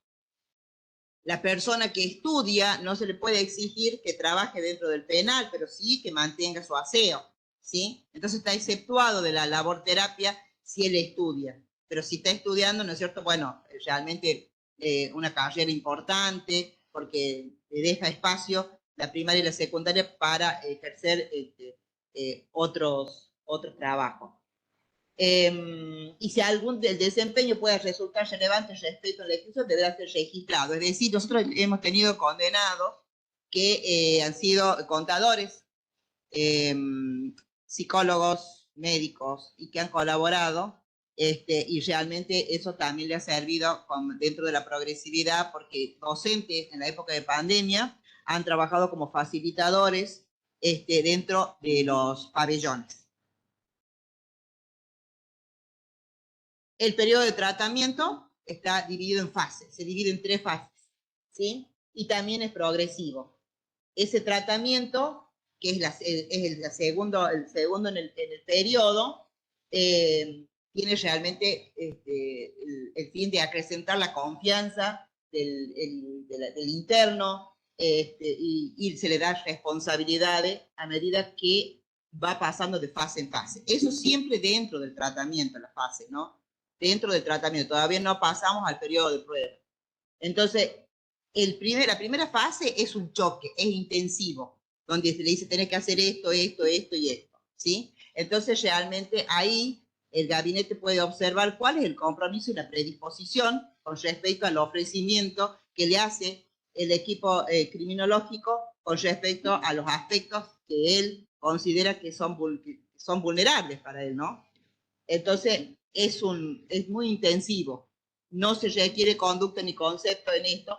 Y la fase de consolidación debe haber superado la primera fase para pasar a la segunda fase. De acá, entre trabajo, o sea, laborterapia, educación, tratamientos especializados de acuerdo al delito que ha cometido, también lleva una calificación alfanumérica y no debe haber cometido faltas graves, ¿sí? Ni medias. En la fase de confianza es la última fase que ya está directamente, ya hay como se flexibiliza también el control del interno dentro de las áreas, ya sale del área del anillo de seguridad y puede trabajar en las partes del penal donde realmente no necesita un control directo, ¿sí? Y puede convivir inclusive en los pabellones ya de confianza. El periodo de prueba eso tiene 2 objetivos. Uno es que se lo incorpore a lugares ya que puede estar con otros internos donde rige el principio de autodisciplina. Y el segundo objetivo es la incorporación ya a las salidas transitorias y a semilibertad. Eso agravó la 27375. Lo agravó porque viene a poner ciertas condiciones, una incorporación previa en la mitad de la condena, después de haber pasado por las 3 fases, tiene que reunir ciertas condiciones para pasar al periodo de prueba adentro del penal. ¿Qué pasó con eso? Lo vamos a ver ahora.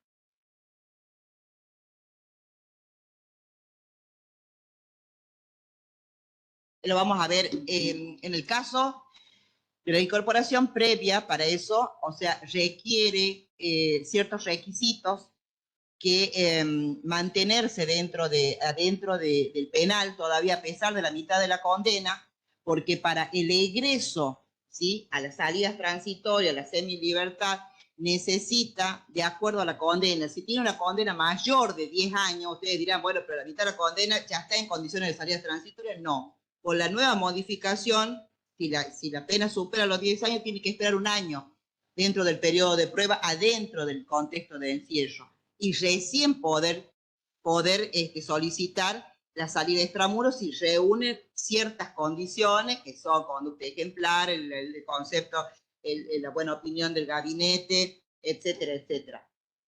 Si la pena supera los 5 años, son 6 meses después de la mitad de la condena. Y si la pena es menor a 5, en la mitad de la condena coincide la incorporación al periodo de prueba con la salida transitoria. Es complicado. Bueno, las modalidades básicas, ya vimos lo que son los periodos, las modalidades son estas: salida transitoria, semilibertad, libertad condicional y la libertad asistida. La libertad asistida es un instituto que está contemplado en el artículo 54, que después lo van a ver el jueves, que le permite al interno reincidente o que tenga una pena no mayor de 1 año y 4 meses, o que le hayan rechazado la libertad condicional y esté próximo a agotar la condena, poder solicitar la libertad asistida para no agotar en el servicio penitenciario. ¿Se entiende? Antes era 6 meses, con la reforma quedó 3. Y el programa de prelibertad es un programa que se trabaja entre el patronato, se lo prepara para las salidas anticipadas de libertad condicional o libertad asistida, que hoy no se está cumpliendo porque realmente no hay recursos para que se haga el programa donde se lo prepara, no solamente psicológicamente, sino desde el punto de vista social, ¿sí? ¿Por qué? Porque también hay internos que llega el momento que no son recibidos en la casa. Entonces también hay que tener en cuenta y hablarlo y decirle, hay posibilidades de que después de tantos años en tu casa no seas bienvenido.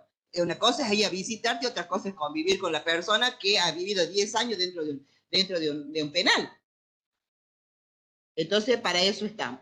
Las salidas transitorias están calificadas, o sea, se clasifican por el tiempo, por el motivo, ¿cierto? Y por el nivel de confianza. O sea, por lo general se comienzan con 12 horas, de acuerdo al nivel de confianza y al tiempo de condena que le quede. Pueden llegar a 24, que por lo general los que ya están hace mucho tiempo y tienen conducta ejemplar, en la fiesta de fin de año ellos guardan, ¿sí?, las salidas transitorias y se les da una salida de 24. Desde hace 13 años que nosotros tenemos esa práctica de darle las 24 horas a todos aquellos que han mantenido lo conductual y no han tenido problema, están incorporados al régimen de semilibertad, es decir, salida laboral, para que puedan compartir con su familia las fiestas de fin de año. Después se pueden extender hasta 72 horas y son para aquellas personas que viven en el interior o que viven en otras provincias, ¿sí? Se toma en cuenta las 72 horas y se le da más el tiempo del traslado, del ingreso y el egreso al establecimiento penitenciario, más el transporte, ¿no? Por el motivo, pueden ser varios: para afianzar vínculos familiares, sociales, para estudiar, pueden pedir salidas transitorias sin perjuicio de la salida familiar, puede también para cursar estudios terciarios afuera. Secundario lo tiene que terminar adentro, ¿sí? Hay varios que están trabajando y van a la escuela de formación de la noche, otros que van al Instituto San Martín.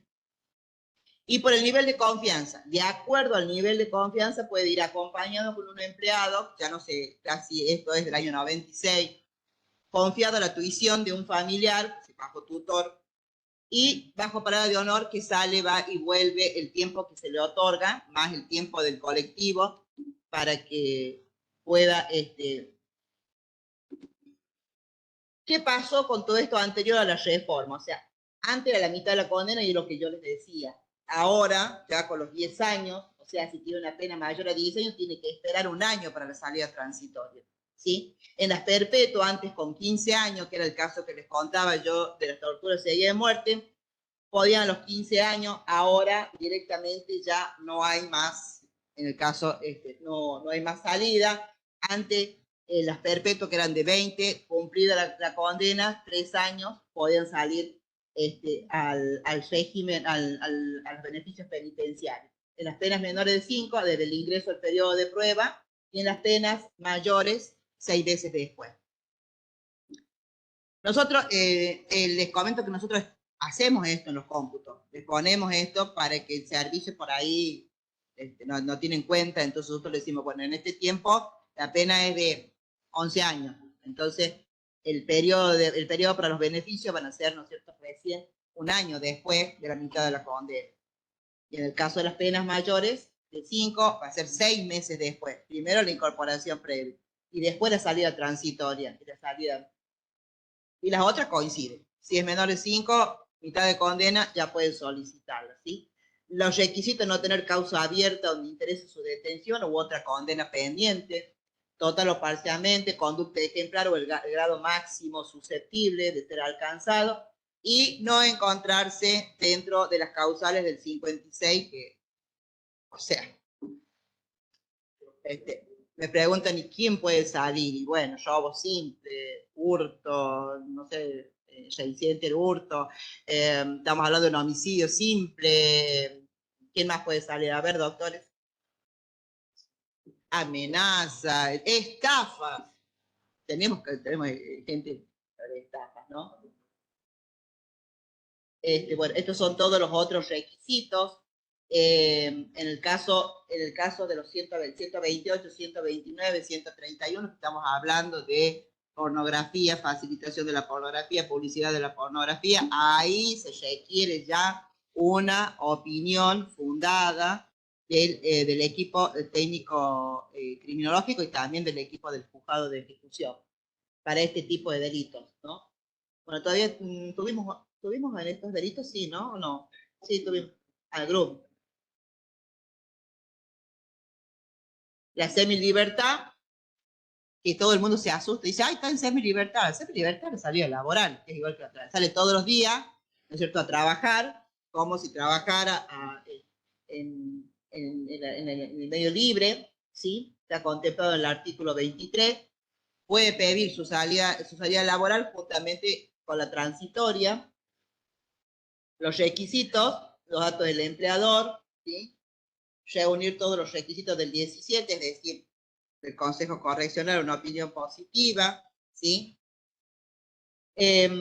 Naturaleza del trabajo, lugar y ambiente donde se desarrollan las tareas, horarios, retribución, formas de pago, cómo le va a pagar, porque no es cuestión que pida un trabajo para vender peluche en un kiosco, o sea. Bueno, y ahí se aloja en una institución regida por el principio. Nosotros no lo tenemos. Las cárceles federales tienen, afuera del anillo de seguridad, dentro del anillo general, tienen una casa de prelibertad donde van las personas que ya están dentro del periodo de semilibertad y salidas transitorias, y ellos comparten una casa donde se rige por la autodisciplina. Están controlados ellos también, el orden, la disciplina y todo, pero ellos se autogestionan todo. Su salida, su llegada, puede ir la familia con los niños, se turnan para recibir la familia. Yo tuve la oportunidad de visitar una de las casas de prelibertad en el Chaco, y tienen su asador, y los niños tienen juego adentro del predio, entonces las familias llegan y comparte con ellos, tienen una mesa así, donde se sienta todo, un televisor, sus camas, su placar. Eso ya es el último tramo previo a la libertad condicional. Eso acá, bueno, en algún momento lo irán a hacer, no sé. El trabajo en semilibertad siempre se hace de día, ¿sí? En días hábiles, excepcionalmente nocturnos, domingos o feriados. Incluye una salida transitoria semanal también. Bueno, la 26813, directamente, como fue anterior a la última reforma terrible, directamente quedó como que, bueno, ya las personas, o sea, únicamente pueden ingresar con semilibertad o con transitoria los delitos que estuvimos hablando, los delitos de pornografía y facilitación y promoción y todas esas cosas, pero los abusos simples, pero ya los abusos agravados, ¿sí? Los delitos contra el interior sexual agravado ya no tienen posibilidad ninguna de ninguna incorporación a los beneficios penitenciarios, así que, bueno, y acá la víctima que puede proponer perito, y estas personas necesitan un dispositivo electrónico de control que Tucumán tiene. Salen a trabajar con dispositivos móviles, es decir, el sistema de monitoreo satelital les marca, ¿no es cierto?, el circuito para ir a trabajar, van y vuelven. Las mujeres por lo general lo tienen, también algunos hombres, y lo utilizan al sistema.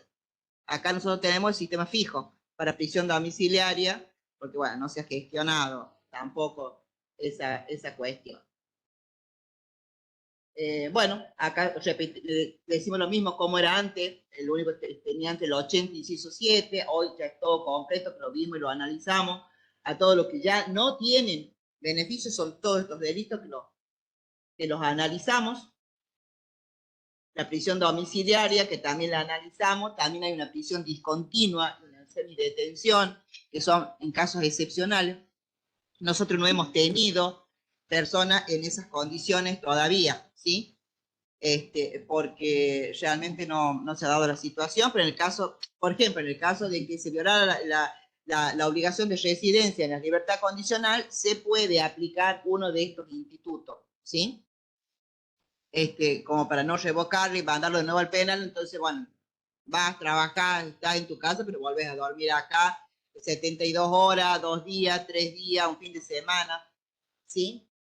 Así que, bueno, son institutos que realmente amerita, bueno, estos son los principios, que son los que ya los vimos, o sea que los estudiamos a cada uno de esos.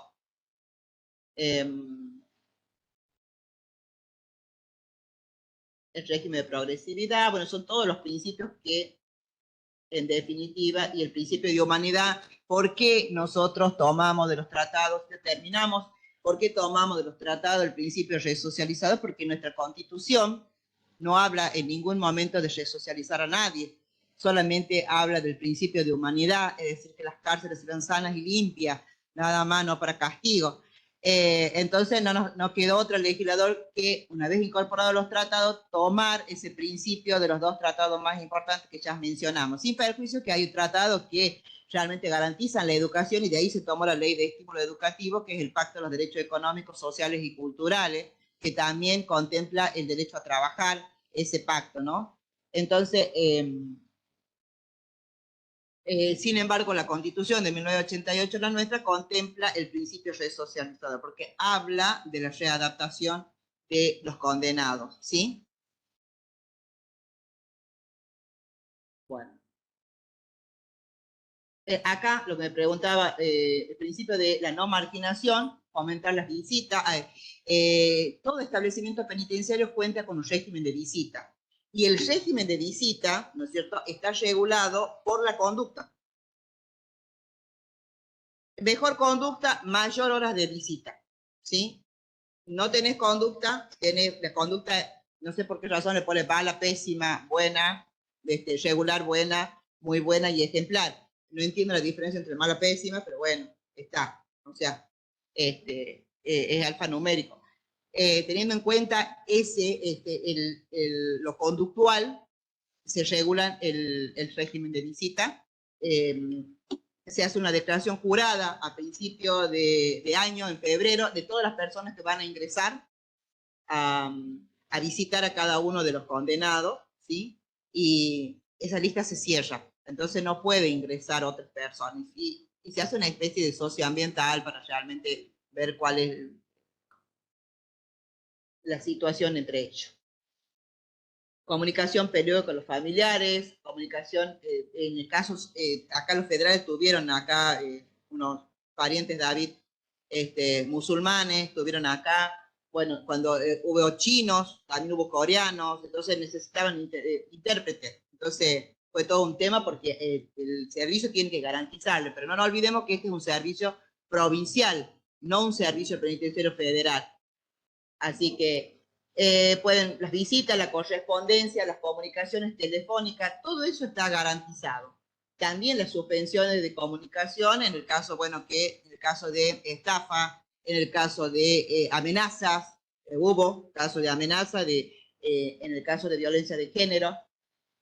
Información, o sea, todos tienen radios, todos tienen televisión, algunos tienen tele para ver, bueno, hay algunos pabellones que no. Y también el 166, en el caso de que algún pariente con derecho a visita estuviera gravemente enfermo, el 166, habiendo recursos dentro del servicio, puede autorizar para que vaya, ¿no es cierto?, a la terapia, vaya al hospital, vaya a la casa a visitarlo, y en el caso de fallecimiento, que sea dentro de la provincia y que haya recursos para poder llevarlo, nosotros siempre autorizamos conforme al 166. Así que, bueno,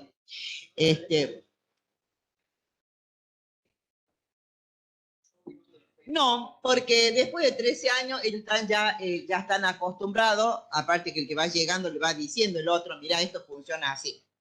La tenés que guardar a la transitoria, te tenés que portar bien, ¿viste? Si no, no hay chance, ¿viste? Nosotros, o sea, ellos lo piden, nosotros evaluamos el permiso, si se va a unificar o no, ¿viste? Sí, sí, ahora no es tanto porque, bueno, ya con el otro juzgado y ya con esta reforma no tenés muchos permisos para pedir. ¿Sí? ¿Por qué? Y los chicos tienen todo tele, sí, todos tienen tele.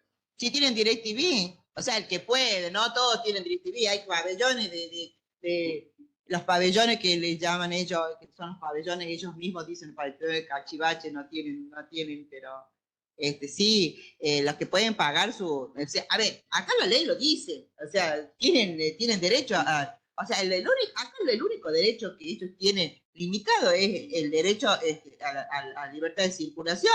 Todos los derechos están garantizados, sí. No, el celular no, pero los penales de Buenos Aires sí lo tienen. Sí lo tienen y obviamente que están controlados. O sea, están controlados los IP, no sé cómo el sistema que tienen ellos, tienen para ciertas llamadas y qué sé yo, ¿no? Sobre todo Devoto, que tiene la universidad abajo, pero tiene la facultad de sociología, de psicología, de ciencias económicas y de derecho, la tiene abajo, donde eran las celdas de máxima seguridad, todo eso se ha demolido y abajo funciona lo que se llama el CUT, que es una extensión de la UBA. Bueno, es una ciudad universitaria abajo del penal de Devoto.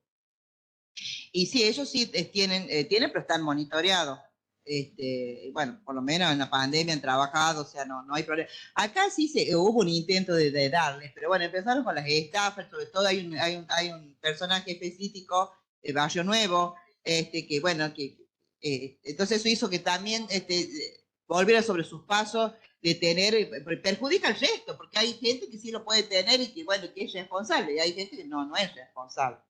Pero no, yo no creo que sea un obstáculo tener un celular. Hoy por hoy, que cualquiera tiene un celular, ¿no? Aparte seguir con esas viejas prácticas. El problema a veces es la falta de recursos. El penal no tendría que tener celadores. Son 24 pabellones. Bueno, puede tener una persona que esté cuidando ahí adentro. Encima sellado, porque hay una puerta, que después hay un pasillo, hay otro pasillo, está la celda, y esa persona tiene que estar adentro. O sea, psicológicamente no es saludable que esa persona esté allí tanto tiempo pudiendo tener cámaras como tiene Bower. Bower maneja todo por un sistema de circuito cerrado. El diseño de este penal está mal hecho, ¿sí? Y en Bower todo es un sistema cerrado por cámara, inclusive cuando tienen que bajar a extraer a alguien por algún problema de enfermedad o por gresca, bajan por un sistema de tubos y con soga. O sea, 2 minutos en la extracción. Y no hay gente adentro, o sea, no hay. Todo está monitoreado. Y bueno, pero acá se compró cámara hace 1500 años, y ya las cámaras obviamente ni se ve. Así que, bueno, espero que les haya gustado este conversatorio, esta charlita, porque es una charla, no es nada. Los invito el jueves para que vean la parte linda de la libertad condicional de la asistida y la última que es con el gabinete y que van a tener la oportunidad de preguntar muchas cosas que quizás ustedes ignoran y que les va a servir también. Así que muchas gracias por venir.